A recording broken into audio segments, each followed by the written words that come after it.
지난 50년간 아프리카에 쏟아부은 원조금이 1조 2천억 달러입니다. 한국이나 스페인, 호주가 1년간 벌어들이는 돈보다 많아요. 그런데 이 엄청난 돈이 들어간 후 아프리카 빈곤율은 11%에서 66%로 치솟았고 지금도 38%를 유지하고 있죠. 원조가 시작되기 전보다 3배 이상 높은 수준입니다. 1950년대에 서유럽 사람들이 아프리카 사람들보다 5배 잘 살았는데 지금은 13배의 차이가 나요. 더 많은 돈을 퍼부을수록 격차만 벌어진 겁니다. 2025년 현재 아프리카는 전 세계에서 가장 가난한 대륙으로 남아 있습니다. 세계은행이 정의한 저소득 국가 26개 중 22개가 아프리카 국가예요. 그리고 2025년 2월에 발표된 충격적인 보고서는 지난 20년간의 성과가 모두 무너지고 있다고 경고했거든요. 아프리카인 4명 중 1명이 극심한 빈곤 상태에 빠져 있고 이 수치는 1909년 이후 최악의 수준이라는 겁니다. 지금부터 왜 아프리카가 계속 가난한지 그 진짜 이유를 파헤쳐 보겠습니다. 2024년 기준으로 아프리카에는 약 4억 2,900만 명이 극빈층 상태에 있어요. 하루 제1 5달러도 안 되는 돈으로 살아가는 사람들이죠. 전체 인구 14억 명 중 3분의 1이 극빈층입니다. 나이지리아 한 나라만 해도 전 세계 극빈층의 11%를 차지하고 있거든요. 콩고 민주공화국이 10%, 탄자니아, 모잠비크, 마다가스카르가 그 뒤를 이어요. 이게 얼마나 심각한 상황이냐면 2021년에서 2023년 사이 조사 대상 39개국 중 62%에서 빈곤율이 더 악화됐다는 겁니다. 외국의 한 연구소의 보고서에 따르면 물질적 결핍이 1999년 이후 최고 수준에 도달했어요. 20년 넘게 쌓아온 성과가 한순간에 무너지고 있는 거죠. 특히 나이지리아, 나미비아, 남아프리카 공화국에서 빈곤이 급격하게 증가했습니다. 코로나19 팬데믹, 기후변화, 지정학적 불안정이 이런 추세를 가속화시켰다고 하는데 사실 그건 표면적인 이유일 뿐이에요. 더 근본적인 문제는 따로 있거든요. 아프리카의 빈곤은 단순히 돈이 부족해서가 아니라 구조적인 문제 때문입니다. 가장 큰 문제는 인구 구조예요. 2025년 현재 사하라 이남 아프리카의 출산율은 여성 1명당 4.3명에서 4.6명 사이입니다. 전 세계에서 유일하게 대체 출산율을 초과하는 지역이거든요. 1950년에 전 세계 출생의 8%를 차지했던 이 지역이 2021년에는 30%를 차지했어요. 2100년이 되면 54%까지 증가할 거라고 합니다. 아프리카 전체 출산율은 2024년 기준 4.1명인데 지난 3년간 매년 평균 1.3%씩 감소하고 있긴 해요. 하지만 여전히 매우 높은 수준이죠. 문제는 이 높은 출산율이 경제 성장을 완전히 압도한다는 겁니다. 2025년 사하라 이남 아프리카에서는 생산 가능 인구 1.3명이 부양 인구 1명을 돌봐야 해요. 이게 무슨 뜻이냐면 일할 수 있는 사람이 늘어나는 속도보다 먹여 살려야 할 사람이 늘어나는 속도가 더 빠르다는 거예요. 반면 중국이나 아시아의 4마리 용 홍콩, 싱가포르, 한국, 대만은 정반대였습니다. 이들 국가는 인구 전환 과정에서 생산 가능 인구 대비 부양 인구 비율이 급격히 개선됐거든요. 중국은 한때 생산 가능 인구 2.8명당 부양 인구 1명이라는 놀라운 수치를 기록했어요. 아프리카가 이렇게 인구 전환이 느린 데는 여러 이유가 있습니다. 역사적으로 낮은 인구 밀도, 높은 질병 부담, 여성 교육 부족, 현대 피임법의 느린 보급, 아동 노동에 의존하는 경제 구조 등이 복합적으로 작용하고 있죠. 2025년에도 사하라 이남 아프리카 농촌 지역 대부분은 자급자족 농업에 의존하고 있고 이 방식은 아동 노동을 필수로 요구합니다. 부룬디, 케냐, 말라위, 르완다, 짐바브웨 사람들이 생각하는 이상적인 가족 규모는 3.5명에서 4명이에요. 차드, 콩고 민주공화국, 말리, 니제르, 나이지리아에서는 6명 이상을 원합니다. 아이들이 가계 생계에 기여하고 노년의 부모를 돌볼 사람으로 여겨지기 때문이죠. 출산율이 떨어지고 있긴 하지만 속도가 너무 느립니다. 나이지리아는 2016년 여성 1명당 5.8명이었던 출산율이 2021년 4.6명으로 떨어졌어요. 상당한 감소지만 여전히 높은 수준이거든요. 소말리아, 차드, 니제르, 콩고 민주공화국, 중앙아프리카 공화국, 말리, 앙골라는 여전히 여성 1명당 5명 이상의 출산율을 기록하고 있습니다. 이런 국가들은 앞으로 수십 년간 계속 젊은 인구 구조를 유지할 거예요. 이게 장기적으로는 잠재력이 될 수 있지만 단기적으로는 실업, 낮은 국내 저축률, 취약한 보건 및 교육 시스템이라는 과제를 안고 있는 겁니다. 북아프리카와 남아프리카 일부 국가는 상황이 좀 다릅니다. 알제리, 보츠와나, 카보베르데, 리비아, 모리셔스, 튀니지, 모로코, 세이셸, 남아프리카 공화국은 인구 전환이 상당히 진행됐어요.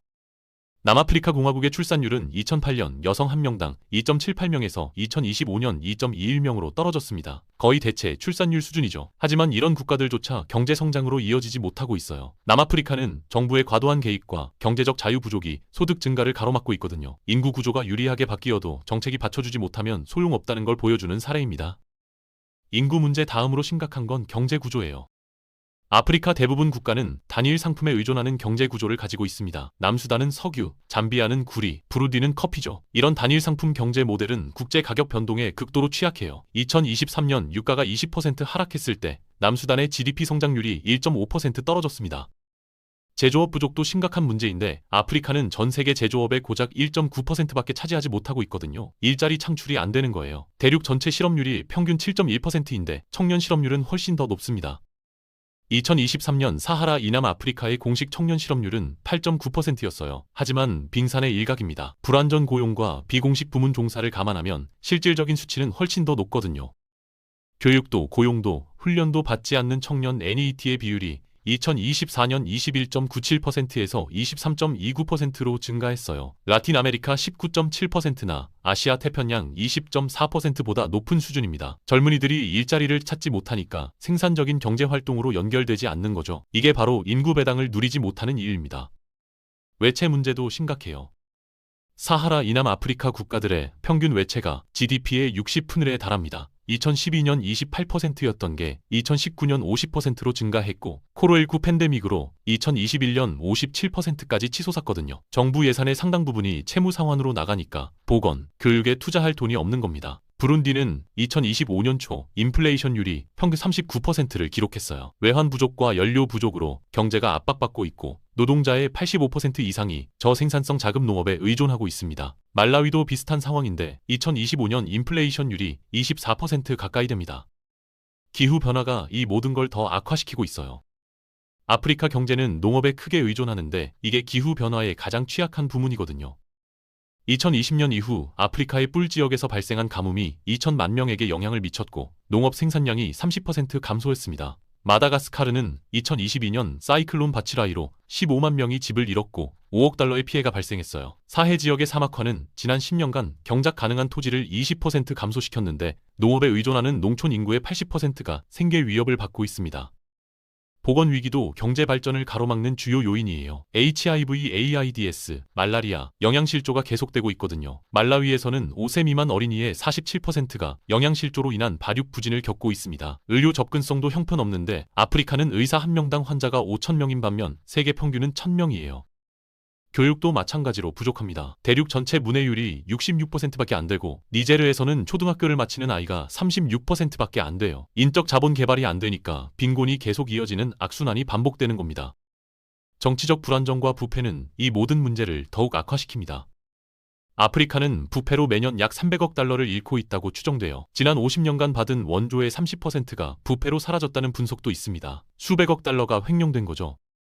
콩고 민주공화국의 모부투 세세세코 대통령은 재임 기간 동안 40억 달러에서 150억 달러를 횡령한 것으로 악명 높아요. 정부 관리들이 공공 서비스에 써야 할 돈을 사적으로 빼돌리니까 국민들은 서비스를 받지 못하는 겁니다. 많은 아프리카 사회에서는 국가 정체성보다 가족 관계를 우선시합니다. 그래서 권력을 가진 사람들이 국가 이익보다 가족과 친족의 이익을 위해 족벌주의와 뇌물을 사용하는 경우가 많아요. 이게 제도를 약화시키고 경제 발전을 가로막는 거죠. 초기 분석에 따르면 정치적 자유 감소보다는 풀뿌리 부패 증가가 빈곤 악화에 기여하고 있다고 합니다. 부패는 원조 자금과 외국인 투자를 해외 은행으로 빼돌릴 뿐 아니라 뇌물을 내야 하는 일반 국민들에게 엄청난 부담을 지우거든요. 식민지 유산도 여전히 아프리카를 짓누르고 있습니다.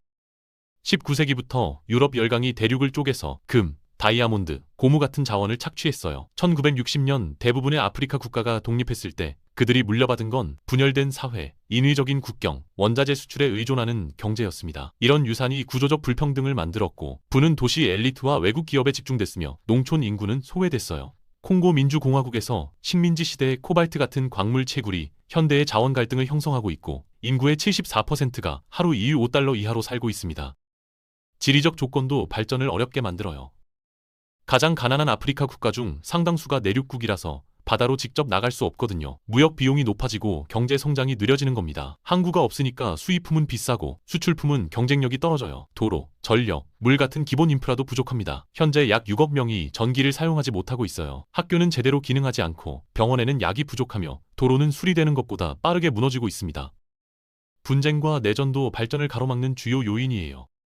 남수단은 수십 년간의 내전으로 경제가 폐허가 됐습니다. 우기에는 도로를 통행할 수 없고 주요 도시 밖에는 시장, 학교, 진료소가 거의 없어요. 정부는 약하고 종종 부재하며 부패가 만연합니다. 석유가 국가 수입을 견인하지만 대부분은 빼돌려지거나 분쟁으로 사라져요. 중앙아프리카 공화국도 수십 년간 위기에 갇혀 있습니다. 분쟁, 쿠데타, 약한 거버넌스가 개발을 거의 불가능하게 만들었거든요. 무장단체들이 국토의 상당 부분을 장악하고 있고 교통, 금융, 의료 시스템은 거의 작동하지 않아요. 막대한 천연자원, 금, 다이아몬드, 산림이 있는데도 대부분의 사람들은 극빈곤 속에 살고 있습니다. 공식 고용이 거의 없고 수도 반기 밖에는 학교와 병원이 부족하며 도시에서조차 전기가 불안정해요. 많은 사람들이 장작, 자급노업, 인도적 지원에 의존하고 있습니다. 내전은 모든 정부 서비스를 완전히 중단시키죠. 시에라리온은 다이아몬드의 경제활동의 상당 부분을 의존하는데 분쟁 다이아몬드에 번성하는 암시장이 생산된 다이아몬드 가격을 떨어뜨립니다. 난민 문제도 주변국에 부담이 됩니다. 교육받고 숙련된 사람들은 독일, 캐나다, 미국 같은 선진국으로 이민을 가요. 남은 사람들은 평화롭지만 자국민의 필요도 간신히 충족시키는 이웃 아프리카 국가로 가서 부담이 되는 경우가 많습니다. 이게 바로 빈곤이 자기 영속적인 이유예요. 질병, 전쟁, 잘못된 통치, 부패를 만들어내고 이것들이 다시 더 많은 빈곤을 만들어내는 거죠. 앙골라는 다이아몬드 광산에서 매년 막대한 수입을 올리지만 수년간의 내전 후 여전히 상황이 열악합니다. 결국 아프리카가 가난한 건 단순히 돈이 부족해서가 아닙니다. 높은 출산율과 느린 인구 전환, 단일 상품 의존 경제, 제조업 부족, 청년 실업, 외채 부담, 기후 변화, 보건 위기, 낮은 교육 수준, 정치적 불안정, 만연한 부패, 식민지 유산, 열악한 인프라, 분쟁과 내전, 지리적 불리함이 복합적으로 작용하고 있는 거예요. 2026년 현재 이 모든 문제는 여전히 해결되지 않고 있습니다. 오히려 일부는 더 악화되고 있죠. 빈곤의 악순환을 끊으려면 단순히 원조 자금을 늘리는 게 아니라 근본적인 구조적 문제를 해결해야 합니다. 하지만 그게 얼마나 어려운 일인지는 지난 50년이 증명하고 있습니다.